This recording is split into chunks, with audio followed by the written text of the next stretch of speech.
Thank you for listening to Here's to Your Health, a podcast brought to you by the Crawford County Memorial Hospital. During this podcast, we talk about healthcare, the people behind it, and the opportunities that help shape the next generation of medical professionals. This podcast is where we share stories, insights, and conversations focused on healthcare and the people who make a difference in our community. Thanks for listening to the Here's to Your Health podcast. Hello, I'm Jill Melby, and welcome to the Here's to Your Health podcast. Today I am here with Macy and Dana, and they are going to be talking to us about internships. Can you ladies tell us about your role here at the hospital? Yes, I am Macy Waldemar Webb. I'm our Human Resources Director. I'm Dana Neemann. I am our Director of Education and Patient Experience.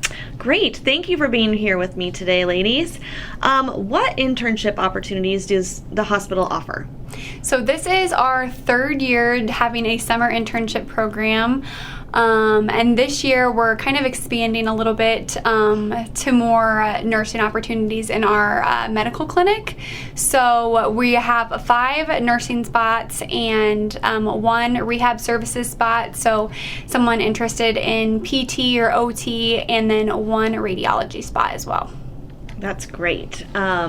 I know these are great experiences for students, and I've even heard some students talking about them already this year, so that was exciting to hear them saying, I really want to get an internship just when I'm out and about talking to people.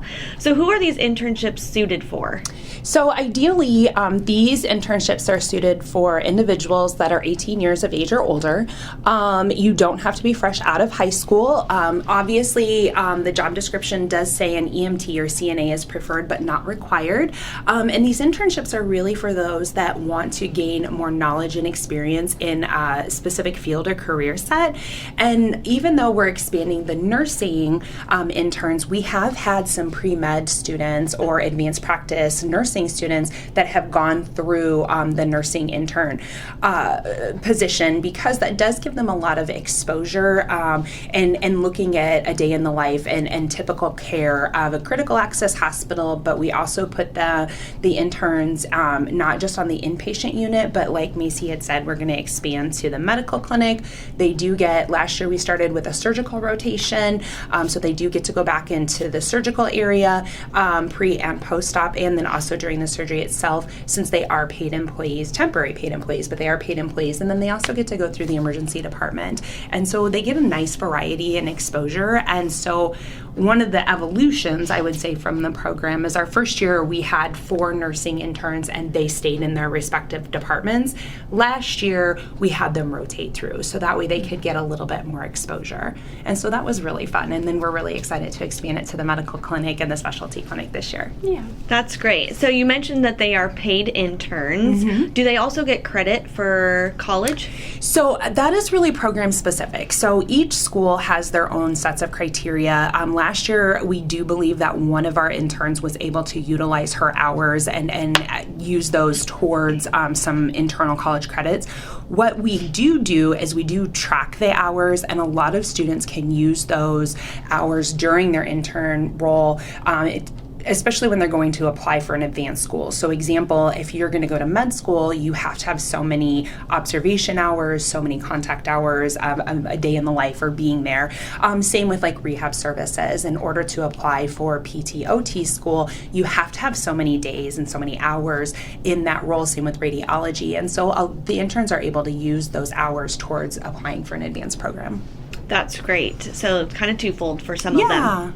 Very good. So what does a typical day for an intern look like? Yeah, so what this intern's kind of week to week or day to day would look like is generally we have them start with roughly 8-hour days, and then usually 1 or 2 weeks throughout the internship we like to have them do 1 12-hour shift for our nursing ones.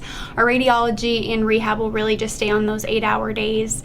Those 12-hour shifts will really just let them see what that looks like, especially now since our clinic is doing some longer shifts, just kind of see the flows and what happens after 5 o'clock in the building.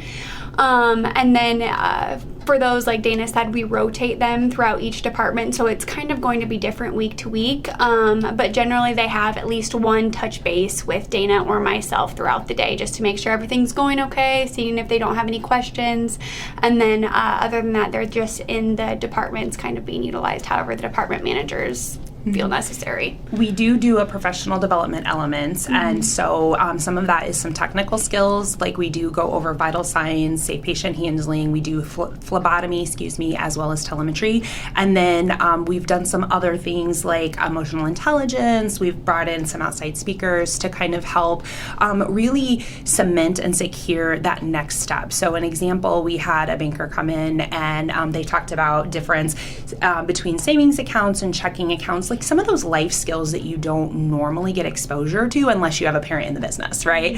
And then we've had some different leadership classes that like Macy and then Dawn have done as well. And so that really kind of helped prepare them for when they got into like their clinical rotations, just understanding a little bit more of those interactions, some of the critical thinking, as well as, you know, how do you place emotions? Because a lot of these young men and women are going to see and experience things that they never even thought would be possible in the role until after you're living it. And so that's been kind of a little bit more of my passion project on it, because I'm really, you know, I had some great mentors early in my career and throughout my career even here, and so those moments are what really helps you grow as a clinician. And then like Dana mentioned, those professional development days are generally in the middle of the week, and that is kind of all we have planned for them on that given day, so they can kind of focus on that, not have to worry about going back to their departments.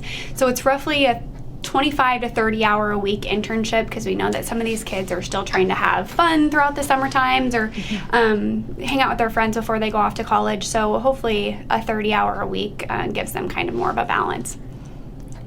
And we also are kind enough to make sure that they have a 3-day weekend every week. So that's great for those students. And it sounds like they learn a lot just past the clinic, past their departments, just some more life skills that they might not expect to get during an internship.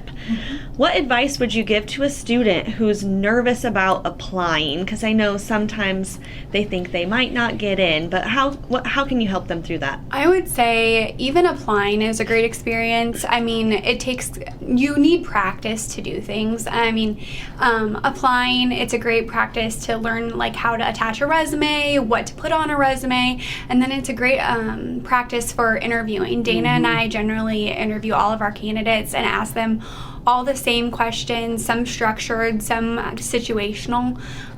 So I don't know. I just think it's a great first step. We're not judging these kids when they come in the door, so it's nice to have kind of a open mind when you are thinking of applying for an internship. The other thing is that, you know, unless you are really good at public speaking, you know, you kind of struggle with that mindset of, oh my gosh, I have to be perfect when you go in there. We can quickly recognize if someone is nervous. And so we might pause the formalized interview and just have a conversation, help ease some of those nerves, and then we go and ease back into more of a formalized interview.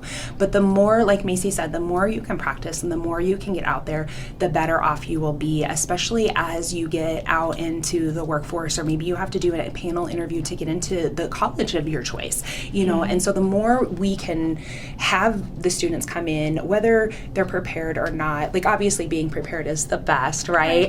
But also being able to speak to opportunities as well as strengths, because, you know, not being able to have self-awareness and recognition of ways to improve is definitely one of those, it's kind of uncomfortable, but you almost have to become comfortable with being uncomfortable, and that shows growth. And so that's really what we're looking for, is a candidate that is going to be enthusiastic, honest, that is really going to take this role and embrace every aspect of it, because I'm sorry, hospitals are not like you see on TV. They really are not. And I've been in healthcare 25 years, and I am going to tell you, it is not like Grey's Anatomy and ER every single day, all adrenaline, all the time. And you are going to have ebbs and flows. And so seeing that and seeing some of the busy work that goes with it, you know, it's a gift to a lot of the students. We did have one intern that, you know, she was kind of vocal, like, this is not what I thought it was going to be, you know, our first year. But that was also a gift to her, because then she was able to kind of really do some soul searching and determine, is this what I want to do? And she did end up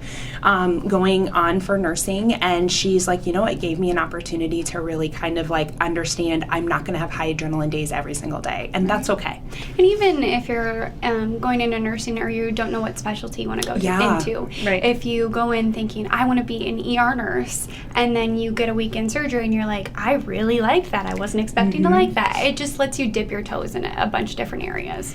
And I will tag on to the nursing really quick. I know we talked about it before we started recording. Even those students that aren't interested in nursing per se, say they're maybe interested in CRNA or becoming a nurse practitioner or a doctor, we encourage them to apply into the nursing role because of the fact that that will give you a lot of exposure from like a tech perspective, a lot of exposure to the providers as well as the nursing, the critical thinking, the personal care, understanding the vitals, and how kind of all of the whole gamut of the healthcare system works together. And to be a great provider and clinician, you need to have a basic understanding of that. Right. You'll be more successful. Yeah, right? and Dana and I can kind of tailor some of that too, because I know previously we've had kids come in saying, I'm really interested in being a CRNA, so we're able to get them in with some of our CRNAs here so they can get more of a view from their perspective. So we're able to kind of personalize it a little bit. That sounds great, that they learn lots during their internship. So what are the steps to applying for an internship with CCMH? Yeah, so the first step is you go to our CCMHIA website, and then up at the top there's a section that says careers. If you click on careers, our interns spots will be open on our UltiPro app or application on your computer. We also do have some paper applications available if you're not able to complete it on the website, and that can just be kind of pointed towards me in HR. Great. And if they have any questions, they can give us a call? Yep. Okay. Absolutely. We're excited that we're starting, and then we will be interviewing as we receive applications. So in the past, we waited to kind of interview over a 2-week process, but we're going to interview, kind of on a week or a bi-weekly basis, just so that way we can make sure that we get to everyone's schedules and we're not waiting to the last minute, if you're waiting to hear on another internship or something like that. So that'll be a change from years prior. Yeah, will be a little bit. So when's the last day that they should? I would like to have all applications received by the first week of March. Very good. So get your applications in if you're interested in being an internship. I'm Jill Melby with the Here's to Your Health podcast. Thank you, Dana. Thank you, Macy, for coming in and talking with us. Yeah, thanks, Jill.